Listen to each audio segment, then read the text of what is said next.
ఎన్నికలకు ముందు ఇచ్చిన సూపర్ 6 హామీల్లో రెండింటిని ఒక్క ఆగస్టులోనే అమలు చేయడం ఆనందంగా ఉందని ఏపీ రోడ్డు రవాణా శాఖ మంత్రి రాంప్రసాద్ రెడ్డి అన్నారు. మహిళలు ట్రాన్స్జెండర్లకు ఆగస్టు 15 నుంచి ఉచిత బస్సు ప్రయాణాన్ని అమలు చేస్తున్నామని తెలిపారు. పాత బస్సుల స్థానంలోనూ ఎలక్ట్రిక్ బస్సులను తీసుకొస్తామంటున్న మంత్రి రాంప్రసాద్ రెడ్డితో మా ప్రతినిధి సత్య ఫేస్ టు ఫేస్. ఒకే నెలలో 2 సూపర్ 6 పథకాలను ఆంధ్రప్రదేశ్ ప్రభుత్వం ప్రారంభిస్తోంది. మొన్న ఏదైతే అన్నదాత సుఖీభావ పథకం ద్వారా రైతుల కళ్లల్లో ఆనందం చూసిన ఆంధ్రప్రదేశ్ ప్రభుత్వం ఇప్పుడు తాజాగా మహిళల కోసం ఉచిత బస్సు పథకానికి ఆగస్టు 15 నుంచి శ్రీకారం చుడుతోంది. దీనికి సంబంధించి పథకాన్ని ఎలా రూపొందించారు, దీని అమలు ఎలా ఉండబోతోంది, ఎదురయ్యే పర్యవసానాలను ఏ విధంగా ఎదుర్కొంటారనే దానిపై మనతో మాట్లాడేందుకు మంత్రి మండిపల్లి రాంప్రసాద్ రెడ్డి గారు ఉన్నారు. వారితో మరిన్ని వివరాలు అడిగి తెలుసుకుందాం. సార్, ఏంటి ఉచిత బస్సు పథకాన్ని మీరు ఎప్పుడెప్పుడే ఎదురు చూస్తున్నారు రాష్ట్ర మహిళలందరూ? వాళ్ళకి ఏం చెప్తారు? ఈ పథకాన్ని అమలు చేయడం ద్వారా వాళ్ళకి ఏ మేరకు లబ్ధి చేకూరుతుందంట? ముఖ్యంగా సూపర్ 6లో ఏవైతే చెప్పామో తూచా తప్పకుండా ఈరోజు రాష్ట్రంలో ఉన్న ప్రజలకు అందించడం జరుగుతూ ఉందండి. మీరు అన్నట్టు ఇదే నెల 2వ తారీఖున అన్నదాత సుఖీభావ స్కీమ్ను కూడా లాంఛనంగా రైతు సోదరులకు అందరికీ అందించడం జరిగింది. ఇప్పుడు చివరిదైన మా ప్రోగ్రాం ఏదైతే ఉందో మహిళామూర్తులందరికీ ఫ్రీ బస్ సౌకర్యం అని చెప్పాము, అది ఈరోజు లాంఛనమే. 15వ తారీఖున దిగ్విజయంగా ఈ రాష్ట్రంలో ప్రారంభిస్తున్నాం. నుంచి 100 సంవత్సరాలు వసంతాలు పూర్తి చేసుకున్న పెద్దవాళ్ళైన మహిళలందరికీ దీంట్లో ఇస్తామండి.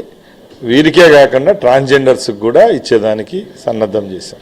గుర్తింపు కార్డులు ఏమేమి తెచ్చుకోవచ్చు? తెలంగాణ లాంటి ప్రాంతాలు అయితే ఆధార్ కార్డు అడుగుతున్నారు, మన దగ్గర ఏమో అడుగుతారండి? ఇక్కడ కూడా తెలంగాణలో పెట్టినట్టే ఆధార్ కార్డు, పాన్ కార్డు ఏవైనా కూడా చెల్లుతాయండి. ఇప్పుడు ఆర్టీసీ బస్సులు సంఖ్య పెరుగుతుంది, ఎందుకంటే ఇప్పుడు ఏదైతే ట్రాఫిక్ పెరుగుతుంది కాబట్టి, జనం యొక్క ట్రాఫిక్ పెరుగుతుంది కాబట్టి బస్సుల సంఖ్య ఏ మేరకు పెంచుతారు? ఏపీఎస్ఆర్టీసీలో బస్సులు కొనుగోలు అనేది నిరంతరం ఒక ప్రాసెస్ అండి. దానిలో భాగంగానే ఈ 13 నెలల్లో 1400 బస్సులు కూడా కొనుగోలు చేయడం జరిగింది. వచ్చే 2 సంవత్సరాల్లోనే 1500 నుంచి 2000 బస్సులు కొత్తవి ఎలక్ట్రిసిటీతో నడిచే బస్సులు ఈ రాష్ట్రంలోకి వస్తాయి. 1850 కోట్లు అదనపు ఖర్చు అవుతుందని మీరు అంచనా వేస్తున్నారు. దీన్ని తగ్గించుకోవడానికి ఎలాంటి చర్యలు చేపడుతున్నారు? ముఖ్యంగా ఏపీఎస్ఆర్టీసీకి వనరులు మెండుగా ఉన్నాయి. ఈరోజు ఏపీఎస్ఆర్టీసీలో ఉచిత ప్రయాణం ఇవ్వడం వల్ల మహిళలకు ఏదో ఏపీఎస్ఆర్టీసీకి నష్టం వస్తుందో ప్రభుత్వానికి నష్టం వస్తుంది అనేది పక్కన పెడితే, రాష్ట్రంలో ఉన్న ప్రజల యొక్క ముఖాల్లో సంతోషం చూసేదానికి వాళ్ళకి ఏదైతే హామీ ఇచ్చామో అది నెరవేర్చిన తృప్తి మాకుంది.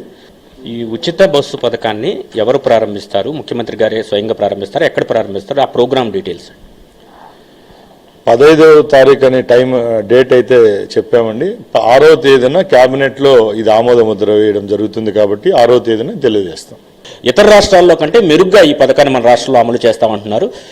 సూపర్ 6లో చాలా పథకాలు ఇప్పటికే అమలు చేశామని ముఖ్యమంత్రి ఏదైతే చెబుతున్నారో దానికి తాము కట్టుబడి ఉన్నామని, ఏదైతే ప్రతిపక్ష నేత సూపర్ 6 లేదు, సూపర్ 7 లేదని పదే అబద్దాలు వల్లి వేస్తున్నారు. ఎప్పుడైనా ఈ పథకం అమలు తర్వాత అయినా ఆయన వాస్తవాలు తెలుసుకోవాలని రాంప్రసాద్ రెడ్డి గారు చెప్తున్నారు. ఇది ఇక్కడ పరిస్థితి. కెమెరా పర్సన్ రాంప్రసాద్తో సత్య, ఏబిఎన్ ఆంధ్రజ్యోతి, అమరావతి.